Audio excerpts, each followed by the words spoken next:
I was showing 3 new interns around the office when a strange, disembodied voice suddenly echoed in my mind. This woman is the male lead's ninth canary. Doesn't that make her the villainous rival, standing in my way, locked away in an asylum in the end? Classic villainous fate.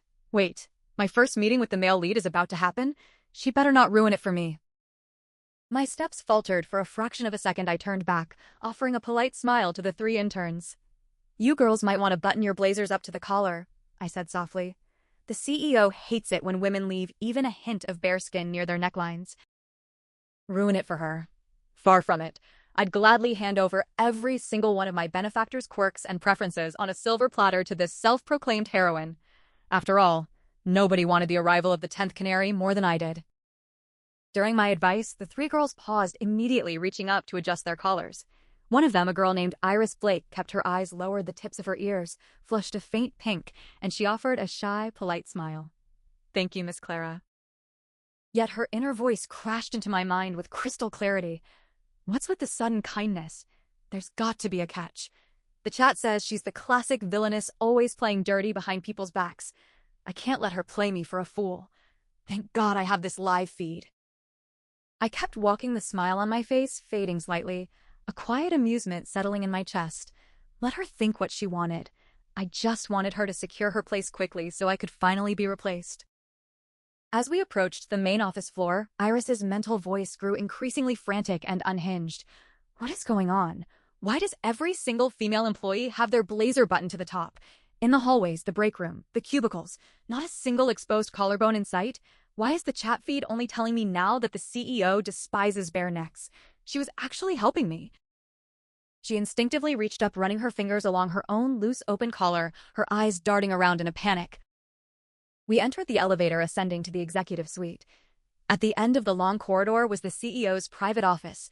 Harrison Wade stepped out just as we arrived, impeccable in a tailored navy suit. He stood tall and imposing.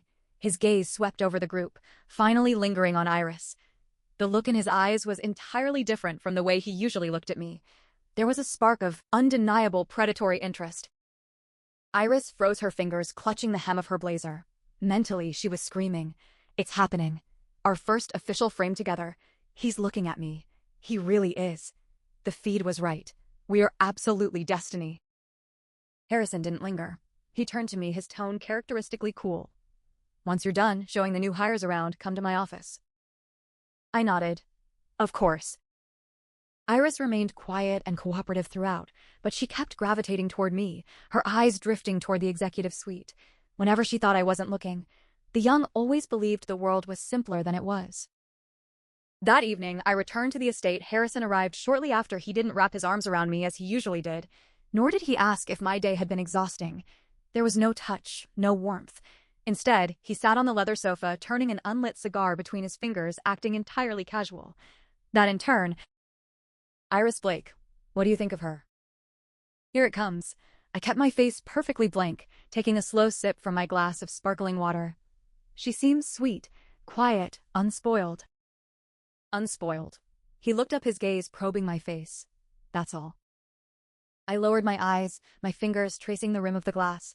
I let my voice soften, injecting a faint, carefully measured note of hurt and insecurity into my tone. What else do you want me to say? She's fresh out of university, young and vibrant, unlike me. I've been with you for years, Harrison. I'm sure the novelty wore off a long time ago. A flash of irritation crossed Harrison's eyes, fast and cold. Go get some rest, he said, his voice dropping several degrees. Without another word, he stood up and walked upstairs, never looking back. I sat in the quiet living room, watching his retreating figure with absolute indifference. Perfect. The more annoyed he was with me, the faster this transition would go. Over the next few days, the shift in Harrison's behavior became glaringly obvious. He stopped requesting my presence for lunch, choosing instead to eat at the corporate cafeteria, and by sheer coincidence, Iris always seemed to cross paths with him there. Sometimes she would sit across from him with her tray, acting clumsy and flustered. Other times, she would bring a notebook to ask for professional advice, her demeanor perfectly balancing innocence and eagerness.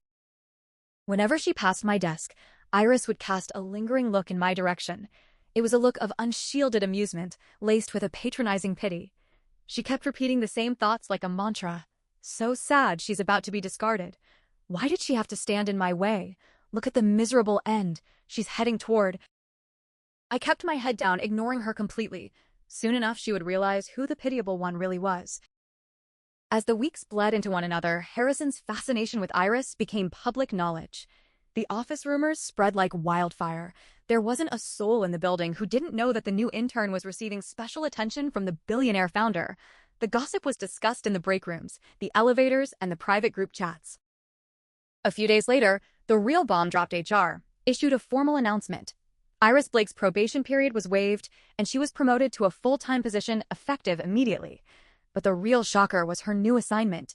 Harrison had personally instructed HR to transfer her to the executive suite as his personal strategy aide. All eyes naturally turned to me. Some looked with curiosity, others with pity, and a few with naked amusement waiting for me to shatter. On the day Iris moved her things to the executive suite, she made a conscious detour to pass my desk. Her mind was practically screaming in triumph. Look at that, I'm in the executive office now. One step closer, the feed is spot on. She's getting dumped. Eventually, she'll lose her mind and end up in a psych ward. Perfect villainous ending. Look at her trying to act calm. Hilarious. None of them knew the truth. I wasn't grieving. In fact, my chest was tight with an excitement so intense I could barely breathe. I was finally reaching the end. I was finally going to be free of Harrison Wade.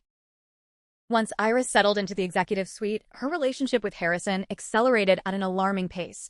Many of the events and high-profile meetings that used to be my exclusive domain were now handed to her. The only exceptions were the late-night business dinners, where heavy drinking was required. Harrison still insisted on bringing me. The reason was simple. I could hold my liquor, and Iris couldn't. Iris didn't mind this arrangement. In fact, she saw it as a sign of her own elevation. Her inner thoughts grew sweeter, more confident by the day. He can't live without me now. He consults me on everything. The feed says I'm his lucky charm, that I'll help him reach new heights once I secure my place. That woman is history. Armed with the spoilers from her mental feed, she began subtly advising him on upcoming projects, steering him toward lucrative municipal contracts before they even went public. Within months, the entire company was singing her praises, calling her Harrison's indispensable partner. Harrison's satisfaction with her was absolute. His visits to my estate grew sparser until eventually they ceased altogether. He either stayed late with Iris or retreated to his private penthouse downtown. The sprawling suburban villa he had bought for me became nothing more than a quiet, empty cage. I welcomed the silence. The less I saw of him, the safer I felt. On Valentine's Day, the city was practically dripping with manufactured romance. Iris was in a state of high anxiety and excitement. All day, her mind kept looping the same thought. The feed says he's proposing tonight. I can't wait. What kind of ring did he get? I'm going crazy. That evening, Harrison indeed took Iris to the city's most exclusive rooftop restaurant. I was there too, sitting alone in a dim corner, slowly nursing a glass of red wine. From across the candlelit room, I watched Harrison sink to one knee, retrieving a velvet box from his pocket. He murmured something to her. Iris's eyes welled with tears as she nodded frantically, throwing her arms around his neck. They kissed as the surrounding patrons erupted into polite applause. I watched from the shadows, my fingers tightening around the stem of my glass. The cold glass sent a chill straight to my chest. If he had proposed, then my sentence was served. I could leave. But that night, Harrison seemed to have forgotten my existence entirely. I waited in the corner until the restaurant closed, receiving nothing. The next morning, Iris floated into the office, her face glowing with a sweet, arrogant pride. She walked past my desk, her gaze brushing over me with casual disdain, just a harmless villainess. He doesn't even deserve my attention. Since she didn't actually manage to hurt me, there's no need to destroy her. I'll just have Harrison fire her, give her some severance, and send her on her way. Sure enough, that very evening, Harrison brought Iris to the villa. He stood in the center of the living room looking sharp and untouchable in his designer suit. His voice was flat, devoid of any warmth or history. There's a metal card on the table. The balance is more than enough to ensure you never have to work again. Hand in your resignation tomorrow and leave the city. There was no negotiation, no lingering affection. I looked at him, forcing a look of quiet heartbreak and submission onto my face, while my chest hammered with absolute joy. Okay, I understand. Iris stood beside him, her eyes narrowing as she watched me with sharp suspicion. Is she planning something? The feed says she'll pretend to agree, but stab me in the back. She couldn't help but speak up, her voice laced with warning. You'd better not try any tricks. Clara, don't think about revenge or things will get very ugly for you. I looked up, letting my gaze rest on her face for a moment before giving a small, weary smile. Don't worry, I don't have the stomach or the courage for that. If it makes you feel safer, I added, pack my bags and buy a ticket tonight. You can watch me go through security. Iris blinked clearly, caught off guard by my compliance. She calculated the risks quickly in her head, then nodded. Fine, let's do that. I didn't waste another second. I packed a single suitcase under their watchful eyes. I purchased a ticket for the nearest outbound flight and walked through the security gates. Iris let out a visible sigh of relief, wrapping her arm around Harrison's as they turned to leave. Perfect. The villainess is gone. My happily ever after begins. I watched their retreating figures through the glass. Once they disappeared into the crowd, I booked a flight to a completely different destination. The Boeing 777 leveled out at 36,000 feet, and the seatbelt sign blinked off with a soft, polite chime. I didn't move immediately. I sat by the window watching the jagged black silhouette of the Pacific coast slip beneath a blanket of cloud, waiting for the phantom weight on my left ring finger to dissolve. For 5 years, I had worn a platinum band set with a 3-carat, emerald-cut Harrison's grandmother's stone. It had felt less like jewelry and more like a tracking shackle.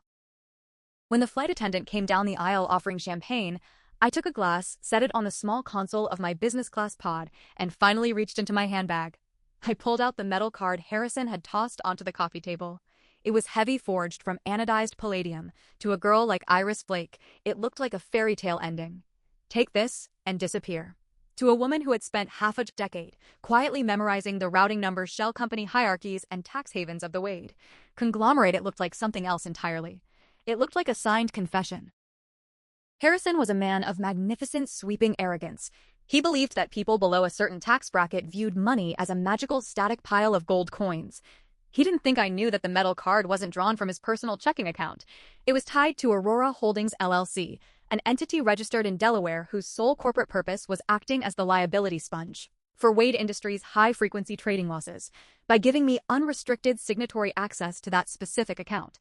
To buy my silence, his lazy private wealth manager had inadvertently handed me the master key to the back door of his entire offshore infrastructure. I took a sip of the champagne. It was dry cold and tasted entirely of my own agenda. 10 hours later, the plane touched down. Not in London, the dummy ticket Iris had watched me purchase, but at Geneva airport. The air in Switzerland smelled of wet tarmac, pine needles, and extreme financial privacy. I didn't check into a hotel. I took a taxi directly to a quiet limestone building on the Rue du Rhône. The private banker waiting for me in the mahogany-paneled room was a man named Herr Keller. He did not ask why my hair was slightly messy, nor did he ask why my suitcase was cheap in Geneva. Money does not have a face. It has a signature. Frau Vance, Herr Keller said, sliding a heavy brass key across the green leather border. Your vault has been maintained per your instructions since 2022. The digital transfers you scheduled 3 days ago have cleared our compliance checks. All of them, I asked softly. All 412 million USD. He replied, his tone as flat as a man reading a grocery list. Aurora Apex is now an empty vessel. The parent accounts in New York will not register the sweep until the quarterly reconciliation on the 1st of next month. That gives me 22 days, I murmured. Precisely 22 days, Keller agreed. Would you like a private room to inspect the box? In the subterranean vault, under the hum of climate-controlled LED lights, I opened the safe deposit box I had been feeding for 3 years. Inside sat 5 genuine legally issued passports under various iterations of my maternal grandmother's maiden name, 2 encrypted ledger hard drives containing 5 years of Harrison's unredacted internal communications, and a pair of surgical steel scissors. I took the scissors to the nearest restroom. I stood before the mirror and looked at Clara, the soft-spoken, docile, long-haired creature Harrison had sculpted out of a desperate 22-year-old woman whose father had owed his bank $2 million. The CEO hates it when women show bare skin near the neckline. I smiled at my reflection.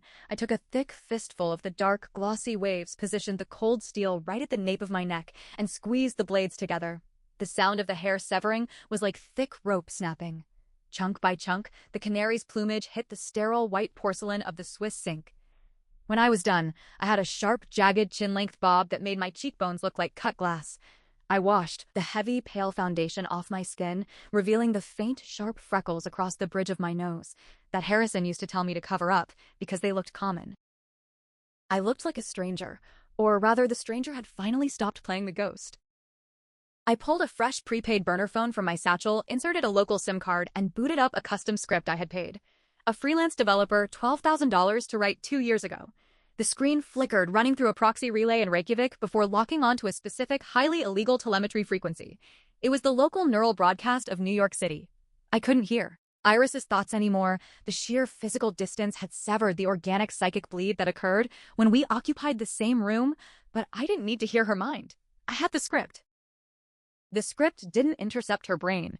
It intercepted the data packets of the experimental military-grade AR interface that Harrison's biotech subsidiary had been covertly beta testing on ambitious, highly suggestible corporate interns. The live feed, Iris thought she was the protagonist of a cosmic web novel. She thought a magical system was giving her spoilers to win a billionaire's heart. She didn't realize she was just a subject in a closed-loop psychological conditioning trial, and the chat users cheering her on were 42 lines of generative text running on a server rack in New Jersey. I tapped the screen, loading the transcript of her current feed user Sweet Pea. OMG, the carrot size on that ring. User Darklord 999 cis secured the bag. The villainess is crying in an airport somewhere. LMAO system prompt quest completed. The proposal reward 500 charisma points. Next. Objective. Sign the Aurora Apex Director consent forms to solidify your position as the male lead's true partner. I sat on the edge of the Geneva hotel bed, watching the green text scroll down the screen, and let out a single genuine laugh. Oh, Iris, I thought tracing the glowing words, you poor, stupid, beautiful idiot. It took Harrison Wade 72 hours to realize the house was cold. Not literally, the climate control in the suburban villa was regulated to a crisp 68 degrees year-round, but the friction of his life had vanished. For 5 years, I had been the invisible oil in his engine. I remembered the exact brand of Kenyan coffee beans that didn't trigger his acid reflux. I knew which of his board members had mistresses that needed discreetly placated. I knew how to stand at a gala so that the paparazzi caught his good profile, while my shoulder blocked the view of his slightly trembling left hand, the early secret sign of his father's Parkinson's. Iris Blake did not know about the left hand. Iris Blake knew what the feed told her, that a high-value man wanted a woman who challenged him, who brought a refreshing, chaotic spark into his sterile corporate existence. On day 11 of my absence, I sat in a seaside cafe in Nice, sipping an espresso, reading the transcribed data stream of a catastrophic board meeting at Wade Tower. According to the audio logs retrieved by my scraper, Iris had walked into the executive conference room 20 minutes late, carrying 2 iced oat milk lattes, wearing a pair of designer sneakers, paired with a Chanel tweed suit. Harrison, she had chirped in front of 3 senior vice presidents from the Deutsche Bank underwriting team. I brought you the one with the extra caramel, the chat. I mean, my intuition told me you were having a stressful morning. The silence recorded on the transcript lasted 4.8 seconds. A man like Harrison did not experience stressful mornings. He experienced campaigns to suggest in front of German investment bankers that his emotional state required the soothing properties of caramelized sugar was the corporate equivalent of slapping him across the mouth with a wet salmon. Iris Harrison's voice had sounded on the file, thin, stretched, vibrating, with the terrifying polite restraint he used right before he ruined someone's life. Leave the beverages on the side, credenza. We're discussing the Q3 leverage ratios.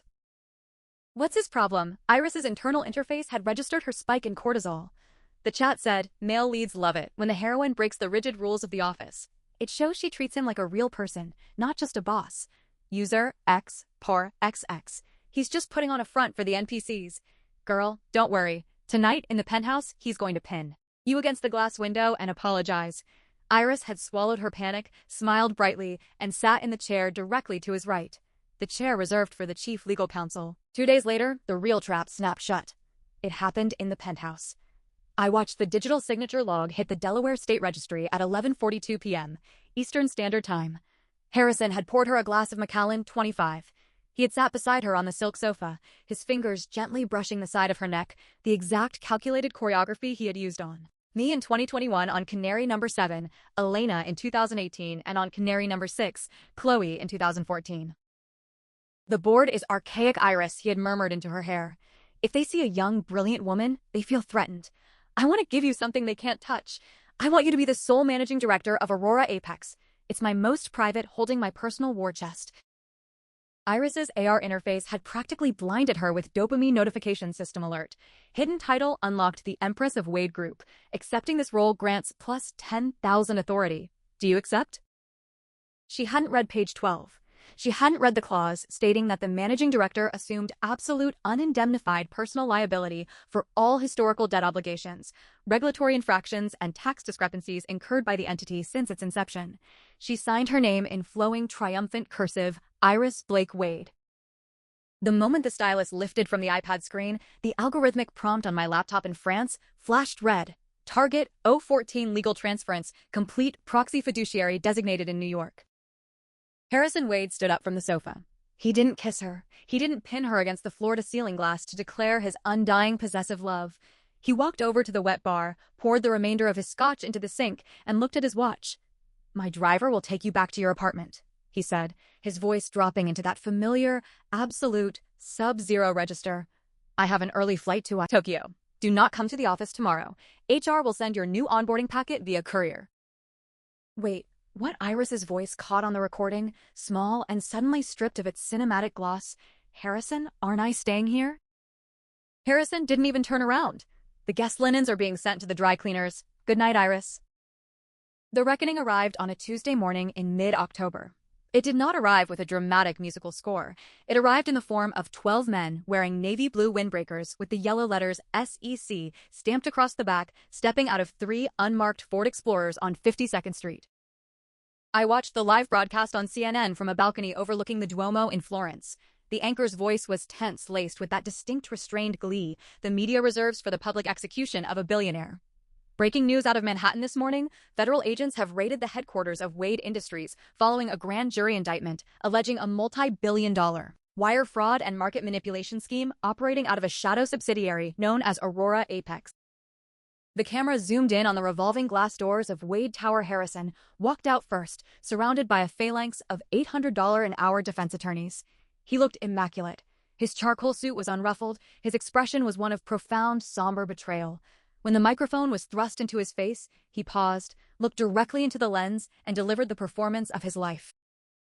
"I am utterly devastated," Harrison said, his voice carrying the perfect gravelly weight of a wounded patriarch. "For months, I placed my implicit trust in the leadership of Aurora Apex. I granted them complete operational autonomy because I believed in fostering young, unconventional talent. To discover that this trust was weaponized to defraud our shareholders, it breaks my heart. I will be cooperating fully with the United States Attorney's Office to ensure the responsible party faces the full measure of justice." He stepped into his limousine. The door slammed. 10 minutes later, the cameras caught the second exit. 2 female federal marshals brought Iris Blake out through the side freight doors. Her hands were cuffed behind her back over a beige cashmere trench coat. Her hair, the long, loose, beautiful hair she had refused to button up, was stuck to her wet cheeks. She wasn't walking. Her knees had completely given out, forcing the marshals to half-drag her down the concrete steps toward the transport van. She was screaming. The audio picked it up over the shouting of the press. "Tell them, tell the chat, why aren't you answering me? System, rewind the scene. This is a glitch. I'm the heroine." In my apartment in Florence, I opened the developer console for the final time. The simulated chat server was hyperventilating, throwing out automated error logs. As Iris's biometrics spiked into the red zone of systemic psychological shock. User XX. Wait, what's happening? User Darklord 999? Is this a bad ending branch system notification? Critical error. User sanity threshold breached. Disconnecting Neuralink to prevent hardware overheating. I placed my finger on the keyboard for the first time in 3 years. I overwrote the automated script and typed an administrative broadcast directly into her visual field, Admin Clara. It wasn't a romance tag, Iris. It was a true crime documentary. "Thanks for taking my shift." I hit enter. I watched the server connection drop to 0. The telemetry feed went black. I closed the laptop, walked out onto the stone terrace, and let the warm Tuscan sun hit my bare, unpowered face. Harrison Wade was a survivor. He had not built a $40 billion empire by relying on Plan A. 3 weeks after Iris Blake was denied bail and remanded to the Metropolitan Detention Center, Harrison sat in the VIP lounge of JFK Airport, sipping a seltzer, waiting for his private jet to be cleared for a one-way trajectory to Dubai. The United States does not have an extradition treaty with the United Arab Emirates for specific classes of complex white-collar financial crimes, provided the individual arrives with a minimum of $50 million in liquid capital to deposit into the local sovereign infrastructure. Harrison wasn't worried. He had sacrificed the pawn. The Queen was safe. He opened his encrypted tablet and dialed his private banker in Geneva, Herr Keller. Keller Harrison said, his voice crisp, impatient, already operating in the time zone of the Persian Gulf. "I'm boarding in 20 minutes. Initiate the sweep of the primary reserve fund into the Dubai national account. The authorization code is Omega 774 Wade." There was a pause on the line, the sound of a Mont Blanc pen scratching against paper. Herr Wade Keller's voice came back polite, Swiss, and entirely devoid of urgency. "I am afraid that authorization code is no longer attached to an active ledger." Harrison's eyebrows drew together, a tiny microscopic twitch pulled at the corner of his left eyelid. "What are you talking about?" "That trust holds $400 million that was established by my father in 1998. "Indeed, it was," Keller agreed. "However, per the restructuring documents executed by your office in 2021, the sole uncontingent signatory rights to the umbrella trust were assigned to the designated primary proxy of Aurora Holdings, LLC. "Yes," Harrison snapped, his voice dropping into a dangerous hiss. "The Canary, the holding company. I revoked Iris Blake's proxy status the morning of the indictment. The signatory rights automatically reverted to the umbrella account." "They did not revert to you," Herr Wade Keller said gently, "because the primary proxy was never transferred to Frau Blake. Your office issued her the managing directorship of Aurora Apex, the liability subsidiary, but the master signatory card for the Aurum Asset Fund was issued 3 years prior to a Frau Clara Vance." The air in the JFK VIP lounge suddenly felt very thin. Harrison stopped breathing.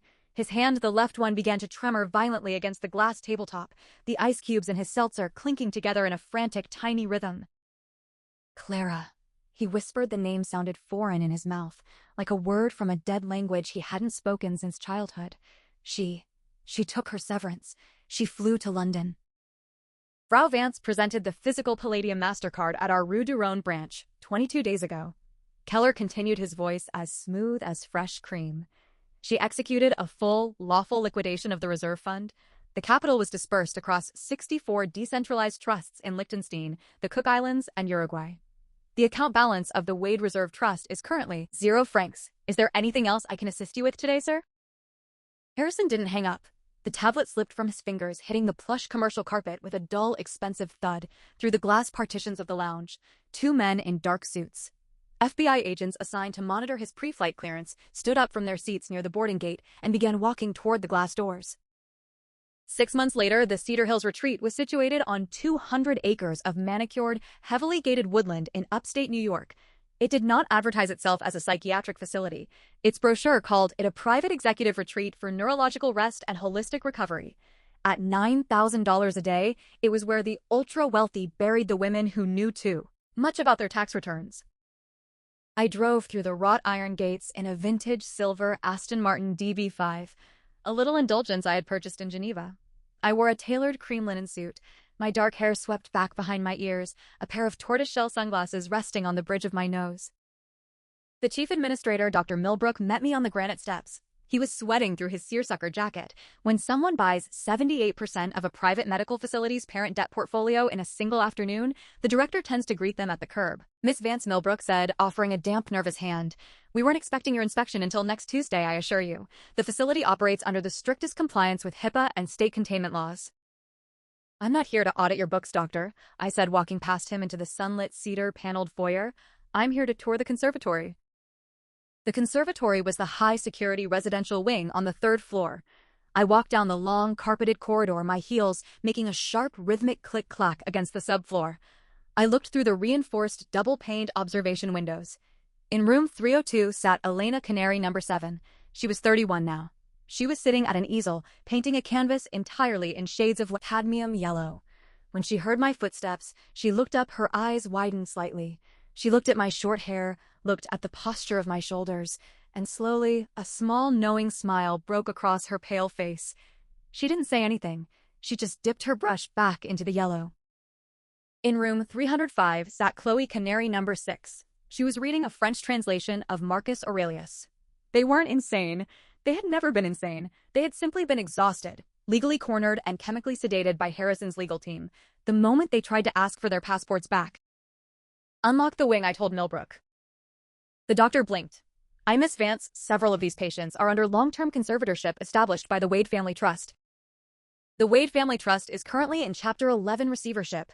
I said coldly, stopping in front of the last door at the end of the hallroom, 310, and Harrison Wade is currently occupying a 9x6 cell at the Federal Correctional Institution in Otisville. Unlock the doors. Doctor or my attorneys will spend the next 4 years investigating the exact chemical composition administering to these women. Millbrook's hands shook as he pulled his master keycard from his belt. The heavy oak door of room 310 clicked, the magnetic seal disengaging with a soft sheech. I pushed the door open. The room was bright, overlooking a sprawling expanse of green lawn. Sitting in a wicker rocking chair by the window was Iris Blake. She looked small. The golden sun kissed tan of her California college days had faded to the translucent, sickly white of skim milk. Her long hair, her pride and joy, was tangled, hanging in lank, greasy strands over the collar of her standard-issue gray cotton facility sweater. She was staring at her empty right palm, her thumb twitching back and forth across her index finger in a frantic, repetitive swiping motion. Refresh. She was whispering to the empty air. Her voice was like dry leaves scraping across concrete. Refresh the feed. Server error. Check internet connection. Please just give me a hint. What's the dialogue option for this room? Why is the chat empty? I walked into the room. The sound of my heels didn't break her trance, but the shadow I cast across her lap did. She stopped swiping her thumb. She slowly tilted her head up, her sunken, bloodshot eyes tracking up the length of my linen trousers past my silk blouse, finally resting on my face. She stared at me for a long time, her mind stripped of its AR interface, stripped of its synthetic dopamine loops, struggled to process the geometry of reality. "Clara," she breathed. "Hello, Iris," I said softly. "You're the rival," she stammered, her fingers suddenly digging into the armrest of her chair, her breathing turning shallow and erratic. "The system said, the script said, you got the bad ending. You were supposed to be in the asylum. You were supposed to be locked away." I said, pulling a small velvet-covered chair over to her window and sitting down opposite her. "For 5 years, my asylum just had a better view of the Manhattan skyline." "He loved me," Iris said, her voice cracking as a single desperate tear spilled over her lower lid, tracking through the dust on her cheek. "The chat said we had a 99% compatibility match. He bought me the ring. We were in the same frame." "He bought you a corporate liability shield, Iris," I said, my tone entirely devoid of cruelty, carrying only the flat, clean weight of a surgeon explaining a fracture. "He bought you a burning building and handed you the deed so he could collect the insurance money." She shook her head violently, her tangled hair whipping across her face. No, you're lying. You're playing dirty. You're the villainous." "If I'm the villainous," I asked, gently leaning forward and resting my elbows on my knees, "who is paying your legal team?" Iris froze. "The public defender the state assigned to you wanted you to take a 20-year plea deal. I told her 3 weeks ago an anonymous trust retained the senior partners at Sullivan and Cromwell to take over your defense. They filed a motion to dismiss the charges based on psychiatric coercion and fraudulent corporate inducement. The judge granted the stay yesterday morning." She stared at me, her mouth slightly open, her breath catching in her throat. "Why? Why would you do that?" "Because the cage wasn't built for you," I said, standing up and smoothing the wrinkles from my linen jacket. "It was built by a man who thought women were interchangeable parts in a machine designed to keep him clean." I reached into my pocket. I didn't pull out a metal card. I didn't pull out a check. I pulled out a simple black elastic hair tie, the kind you buy in a pack of 50 at any drugstore for $2, and set it gently on the small wooden table beside her rocking chair. "The doctor is discharging you at noon," I said, looking down at her. "There's a car waiting at the back gate. It will take you to an apartment in Boston. The rent is paid for a year. After that, you're on your own." I turned and walked toward the open door. "Clara." Her voice stopped me right at the threshold. It wasn't the voice of a web novel heroine, and it wasn't the frantic screaming of a broken prisoner. It sounded, for the first time since I had met her in the corporate lobby, like a 22-year-old girl. I looked back over my shoulder. Iris was looking at the black elastic band on the table. Her trembling hand reached out, her fingers hovering over it. What she swallowed hard, her voice trembling. "What happens in the next chapter?" I offered her a small, quiet smile. Not the polite plastic smile I used to give the interns, but my own. "I don't know," I said. "The spoilers are gone. You'll just have to write it yourself." I stepped out into the hallway, let the heavy oak door swing shut behind me, and walked out into the open, unscripted sun.